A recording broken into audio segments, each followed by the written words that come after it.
आपल्या सर्वांना माहिती आहे की 7 ऑगस्ट 2024 साली हे दुर्दैवानं केशवराव भोसले नाट्यगृहाला आग लागली होती आणि हे आगीत त्या भस्मस्थानी पडलेलं होतं आणि त्यामुळं फार मोठी कोल्हापूर जिल्ह्यातल्या नागरिकांना फार मोठी एक हृदयाला चटका लावणारी ही घटना घडलेली होती. जिल्ह्याचा पालकमंत्री त्यावेळी आम्ही होतो.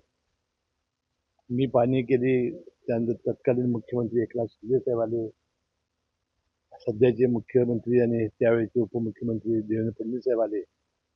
स्वर्गीय अजितदादा पवार यांनी येऊन सविस्तरपणाने याची पाहणी केली होती. पण त्याच दिवशी त्यांनी घोषणा केली होती की जसं केशवराव भोसले नाट्यगृह आहे तसंच ते पूर्वस्थितीसारखं गतवैभव निर्माण करणार होईल. त्याप्रमाणे जवळजवळ 25 कोटी रुपये शासनाने निधी दिला आणि 10 कोटी रुपये जवळ इन्शुरन्सचे अशा रीतीनं एक चांगली केशवराव भोसले नाट्यगृहाची पुनर्निर्मिती या ठिकाणी केलेली आहे. वाटते पूर्वीपेक्षा सुद्धा दिमागदार आता हे नाट्यगृह उभारलेलं आहे आणि रंगकर्मीच्या ज्या अपेक्षा होत्या त्या पूर्ण करण्याचा प्रयत्न कोल्हापूर महानगरपालिकेनं आणि शासनाने मिळून केलेला आहे. नाही, आता त्या दिवशी राज्याचे मुख्यमंत्री प्रवास शेते येत आहेत. केशवराव भोसले नाट्यगृहाचा पडदा ते उघडतील आणि पूर्वीप्रमाणे रंगकर्मीच्या सेवेमध्ये हे नाट्यगृह आपल्याला रुजू होईल आणि त्यानंतर पुढं केशव आपल्या प्रायव्हेट हायस्कूलच्या ग्राउंडवर आपण जे दिवसभरातले जे विविध विकास कामं करणार आहोत त्याचं उद्घाटन कार्यक्रमाची सभा त्या ठिकाणी होणार आहे. या निमित्तानं खाजगीकरणाचा देखील प्रश्न समोर आला होता. नाही, खाजगीकरण म्हणजे काय आहे की चालवायला देणं. आता चालवायला देणं याची व्याख्या अनेक आहे. ते काही कोणाच्या घशात घालण्यासाठी नाही. मेंटेनन्स होण्यासाठी त्यांनी जर नगरपालिकेनं महानगरपालिका काय निर्णय घेतला मला माहिती नाही. मी अधिक माहिती घेऊन तुम्हाला सांगेन. परंतु अनेक गोष्टी शासकीय ज्या असतात त्या मेंटेनन्ससाठी थोडं चालवायला देणं हे इष्ट असतं असं माझं मत आहे. कारण शेवटी शासकीय इमारतीकडं शासकीय एखाद्या गोष्टीकडे बघण्याचा कल हा लोकांचा वेगळा असतो. आता आम्ही कागलला बोटिंग क्लब फार मोठं तयार केलेलं आहे. आम्ही ते सुद्धा चालवायला दिलेलं आहे निविदा काढून. तर त्याची स्वच्छता राहते, मेंटेनन्स राहतो, त्याची चांगली दुरुस्ती राहते आणि हे करायचं असेल तर ह्या गोष्टी कराव्या लागतात. आता महानगरपालिकेनं या केशवराव भोसले नाट्यगृहावर काय निर्णय घेतलाय मला माहिती नाही. मी माहिती घेऊन तुम्हाला माहिती देईन. पण रंगकर्मीचं असं मत आहे की याच्यावर वचक राहणार नाही. जी दंड रक्कम असेल ती वाढवली तर ते ठीक आहे. त्यांच्या ज्या भावना असतील त्या महानगरपालिकेचे महापौर आणि सर्व नगरसेवक ऐकून घेतील आणि त्यांना योग्य ते सन्मान करतील.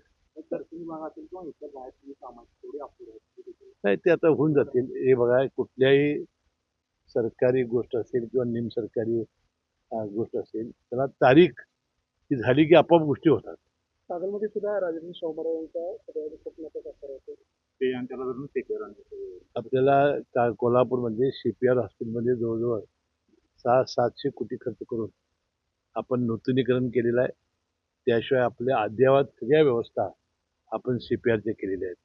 तिथं नवीन इक्विपमेंट आणलेले आहेत. सुसज्ज आपण तिथं ऑपरेशन थिएटर्स केलेले आहेत. अनेक सुविधा ज्या नव्हत्या त्या करण्याचा प्रयत्न केलेला आहे आणि त्याचंही आपण लोकार्पण त्याविषयी मुख्यमंत्री महोदयांच्या हस्ते आणि सुनीत्रा पवार यांनी आमच्या उपमुख्यमंत्री यांच्या अध्यक्षतेखाली होणार आहे. आणि मग छत्रपती शाहू महाराजांचा पुन्हाकृती पुतळा आम्ही कागलमध्ये जो उभा केला आहे त्याचं अनावरण ते करतील आणि शेतकरी मेळावा आम्ही तिथं ठेवलेला आहे आणि त्या शेतकऱ्यांना ते मार्गदर्शन करतो. नाट्यगृहाचं काम पूर्ण झालं, मात्र 1 वर्ष पूर्ण झालं त्या परिसरामध्ये ज्यावेळेस आग लागली तर काही ज्वलनशील पदार्थ आढळले असं तपासात समोर आलेले नाही, मी ते वाचलं. अधिक माहिती काही मी घेतलेली नाही, परंतु पोलिसांकडनं अधिक माहिती आपल्याला मिळाल्यानंतर पोलीस तुम्हाला सांगतील. पण याच्यामध्ये दिरंगाई केली जाते का? कारण 1 वर्ष झालं त्यामध्ये काहीच त्याच्यामध्ये बाबत पोलिसांनी केलं नाही. मी आपल्या जिल्हा पोलीस प्रमुखाशी बोलीन त्याबद्दल आणि लवकरात लवकर काय खरी वस्तुस्थिती आहे ते जनतेसमोर आणावं असं मी त्याला सांगेन.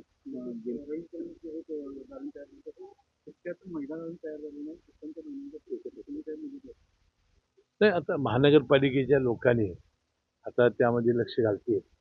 आता थोडा पावसाळा कमी झाल्यावर त्याही तिकडेही लक्ष देतील. त्याला जिल्हा नियोजन मंडळातून काय निधी द्यायचा असेल तर आम्ही सगळे आमदार मिळून देऊ त्याला. दादांच्या निधनानंतर वाटतं होत्या पण नेमकं काय त्याबद्दल मला मिटकून देखील सूट केलं की तर अर्थ खातं हे राष्ट्रवादीचं होतं, राष्ट्रवादीला मिळेल. अमित शहा साहेबांनी सुद्धा तशी प्रकारचं भाष्य केलेलं आहे. मग त्या आता लोकसभेचं अधिवेशन सुरू असल्यामुळे सगळे लोक काही गडबडीत आहेत.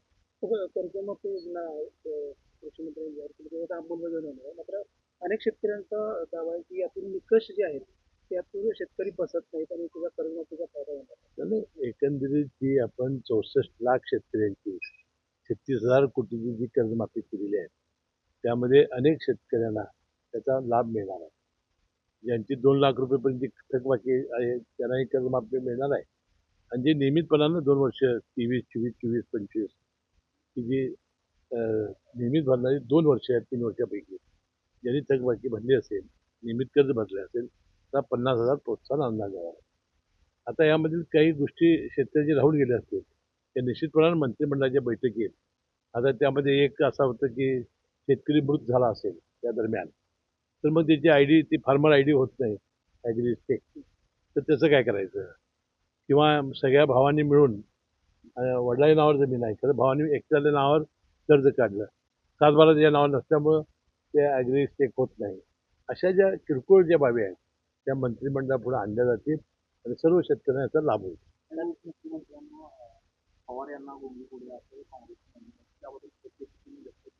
कसं बघता येईल? तर अतिशय चुकीचं विधान काँग्रेसचे अध्यक्ष हर्षवर्धन सकपाळ यांनी केलेलं होतं. वास्तविक त्यांनी अशा प्रकारचा महिलेचा अपमान करणं हे योग्य नव्हतं.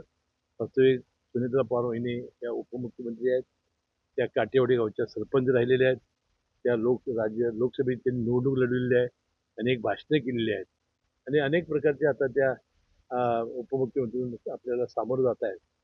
तर ते अशा महिलेचा अनादर करणं हे काँग्रेसला शोभत नाही. इंदिरा गांधीनं सुद्धा असा शब्दप्रयोग केला होता. कुठेतरी सोशल मीडियावरती अशी तुलना होती की डेंगी गुडिया इंदिरा गांधीला संबंध होता. आता नाही, ते बरोबर आहे ना, ते चुकीचं आहे. तसेच हर्षवर्धन पाटलांनी हर्षवर्धन सकपाळांनी बहुतेक माफी मागितलेली आहे.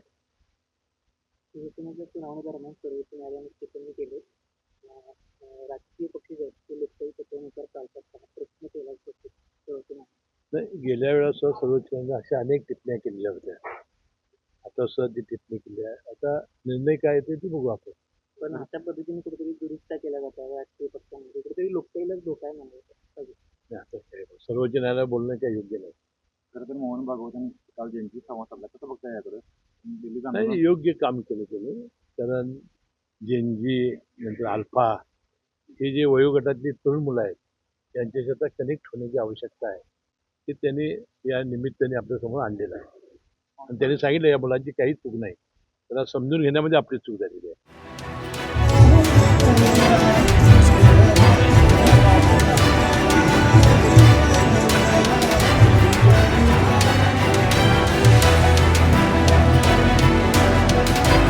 ओमकार